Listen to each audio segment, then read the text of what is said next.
So yeah, so it's not as much ATP per glucose molecule, but there's still some ATP produced. But as you can see, right here is kind of where, unfortunately, your diagnosis is going to affect you. That's where we're going to see the effects of the diagnosis, because what is happening in your body is that this enzyme right here is not present or not working. So you are unable to turn the glycogen into the glucose 1-phosphate and then glucose 6-phosphate. So you're not able to go into this like super energy using or like providing mode to get that extra energy without oxygen while you're doing a bout of intense anaerobic exercise. I think it's great that you like to take long walks, though. That's a really good question. If you could still take long walks, and I would say, yes, you should definitely be able to still take long walks, and it's important to do to keep yourself healthy, and that counts, luckily that's like aerobic exercise, so that means that your body should be able to make enough energy to do this activity through aerobic respiration, as long as you have glucose available, like you're eating, you should have enough energy through just breathing the normal amount of oxygen and eating normally to complete long walks. Just no exercises that are like quick bursts of extreme uses of energy. Yes, that's a good question. I could see how you would think that you might need to wake up late at night to maintain your blood glucose, but fortunately you actually won't have to wake up at night to maintain your blood glucose levels, because there's actually another mechanism in your body that's employed when you're fasting, so that's kind of what it would be in the middle of the night, but not like doing intense exercise. It's called gluconeogenesis, so this is for like longer periods of time. It's not like if you need it like ASAP. It's more like if you're going to be fasting for 8 hours or something. It's called gluconeogenesis, and it doesn't use the myophosphorylase or the muscle glycogen phosphorylase.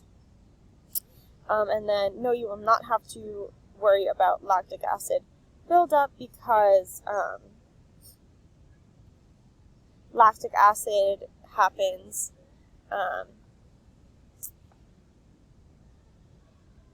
unfortunately. Go back. Okay, so here, yeah, we could see, so on this one it's a little clearer. So we have glucose to pyruvate to lactic acid. So if we're not going into aerobic exercise, which we decided that we're not because we don't have enough energy, we don't have enough oxygen, so to get that ATP we're going to cycle through glycolysis again, but to do that, lactic acid is a byproduct. So, but since you won't be cycling through glycolysis, because again, glucose 6-phosphate is not going to be made in excess because we don't have the myophosphorylase in your body to go through glycolysis, you won't have lactic acid being built up. I hope that makes sense. Okay, this is the next case connection.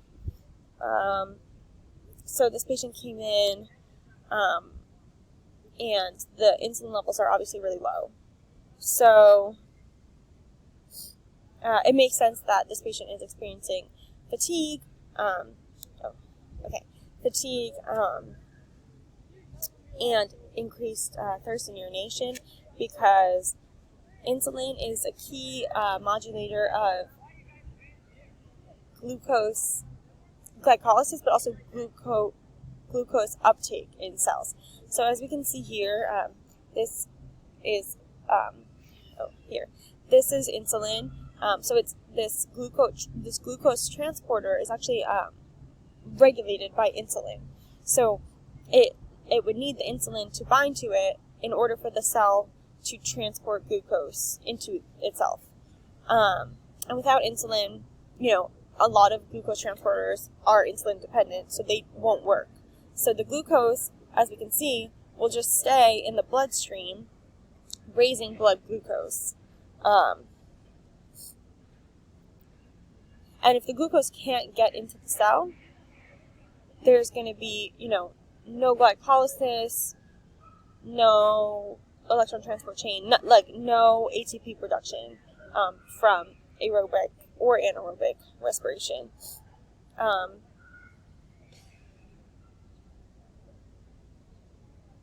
From the glucose from dietary glucose. It's important to know. So there's not proper ATP production because the glucose that he's eating is not coming into the cells to make energy. So that's, why he would be feeling sickly and tired, because ATP is where we get our energy from. And then the increase in urination. So as we can see, the glucose is hanging out in the bloodstream still, which is going to lead it to be filtered out by the kidneys, which takes a lot of extra liquid with it when it is filtering out all this excess sugar. So that can dehydrate someone and, make them thirsty. So increase thirst, increase urination. What would I expect the patient's fasted blood glucose levels to be? I would say they would be high because, again, the glucose is hanging out in the bloodstream. So above the normal range. And then based on this diagnosis, glucagon and hormone-sensitive lipase are probably active, which is actually, which is not great. So that, basically the body thinks it doesn't have enough glucose to make energy because the cells are not uptaking the glucose. It's not recognizing that it has so much glucose that's not being used, or it can't use it. So the cell tries to employ other mechanisms to get energy, such as glycogenolysis, which is breaking down glycogen, and gluconeogenesis, which requires the enzymes